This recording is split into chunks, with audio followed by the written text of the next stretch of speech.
c'est parti pour un nouveau coup de main pour l'emploi avec vous, Jérôme Laverny. Bonjour Jérôme. Bonjour Benjamin.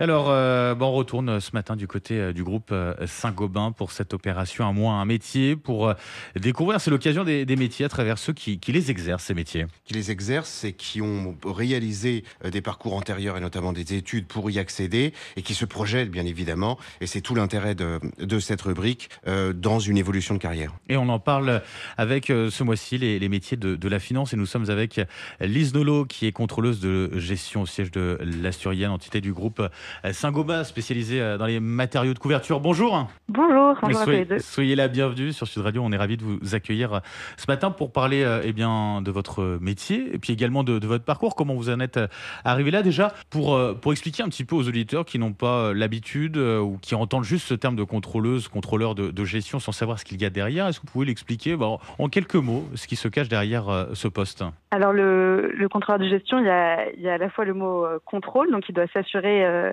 qu'il n'y ait pas de chaque mois lors des clôtures mensuelles que les comptes soient corrects. Et il y a aussi le mot gestion, donc il y a toute une partie en fait à la fois de prévision de l'activité, donc à travers les budgets et les reprévisions budgétaires plusieurs fois par an, et toute une partie d'analyse de comment en fait on fait parler ces chiffres pour raconter une histoire et pour prendre éventuellement des décisions stratégiques à l'issue des analyses.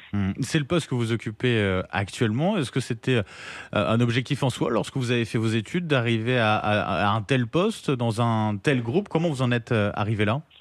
Non, pas du tout. En fait, comme souvent, j'avais un peu une mauvaise image du contrôle de gestion. D'accord. J'avais l'impression qu'on passait sa vie tout seul devant un Excel sans aucune créativité. Et en fait, c'est quand j'ai choisi de faire mon école de commerce en alternance. Donc je suis allée à un entretien de contrôle de gestion parce que je testais un peu tous les types de métiers et je me suis rendu compte qu'en fait c'était super opérationnel, donc proche du terrain et en même temps proche de la stratégie et qu'en fait on était en contact avec tous les autres métiers. C'est ça que je trouvais vraiment intéressant. Donc j'ai fait mon alternance en contrôle de gestion un peu par hasard et finalement ça m'a plu, donc je suis restée dans le secteur. Métier beaucoup plus vivant finalement que vous ne le pensiez. Jérôme Laverny. Alors deux questions. Est-ce qu'il y a une partie où vous parliez de contrôler, de gestion bien sûr en liant de la terminologie du poste, mais est-ce qu'il y a une partie aussi conseil par rapport aux équipes et puis comment vous voyez votre évolution de carrière? Bien sûr, il y a une partie conseil dans le sens en fait comment on analyse les chiffres et comment du coup conseiller les opérationnels pour avoir des meilleurs résultats. Donc pour eux ça veut aussi dire des primes, mais aussi dans une boîte qui marche et donc où il y a des investissements, etc. Donc ça fait vraiment partie du métier.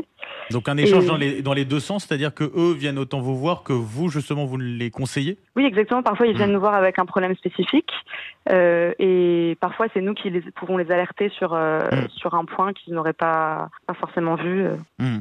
Et sur lesquels vous pouvez justement leur donner un petit avis, justement une petite astuce, une petite aide en tout cas par rapport aux chiffres que vous avez bien sûr devant vous à ce moment-là. Et puis alors sur la deuxième question pour rebondir de Jérôme Laverny. L'évolution de carrière. Évolution de carrière, alors je suis encore un peu au début de ma carrière, mais je me vois bien évoluer dans le groupe Saint-Gobain parce que c'est un grand groupe international. J'aime beaucoup le monde du BTP. Je trouve ça passionnant avec tous les enjeux d'isolation et d'économie d'énergie qu'on connaît actuellement. Saint-Gobain vous offrant donc l'opportunité demain de basculer sur une autre filiale avec un poste y compris peut-être complémentaire ou similaire. Oui, je l'espère en tout cas. Une autre région aussi peut-être. Exactement. D'accord. Il y a de la mobilité, il y a pas mal de mobilité interne, à la fois au sein de l'Asturienne, mais aussi entre les différentes BU de distribution. Et donc même l'industrie. Le poste de contrôleur ou de contrôleuse de gestion, voilà, faut pas avoir peur de ce terme en fait. C'est ce qu'on peut retenir aussi de ce que vous nous avez dit ce matin. Oui, voilà, c'est un terme souvent qui fait peur, mais de plus en plus maintenant on utilise du coup le terme de business partner, un terme anglais pour montrer que le but c'est d'appuyer et de soutenir les opérationnels en fait. Ouais. Aux orties les fichiers Excel donc.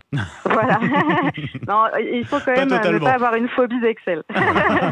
Merci beaucoup en tout cas Lise Nolot d'avoir été avec nous ce matin sur Sud Radio. Je rappelle, contrôleuse donc de gestion au siège de l'Asturienne, entité du groupe groupe Saint-Gobain, spécialisé dans les matériaux de couverture. Merci à vous, je vous souhaite une très belle journée. Merci, bonne journée. Et merci pour votre témoignage. Merci à vous également, Jérôme Lavernier. Je vous souhaite un bon week-end et à lundi pour un nouveau coup de main pour l'emploi. À lundi, Benjamin. Coup de main pour l'emploi.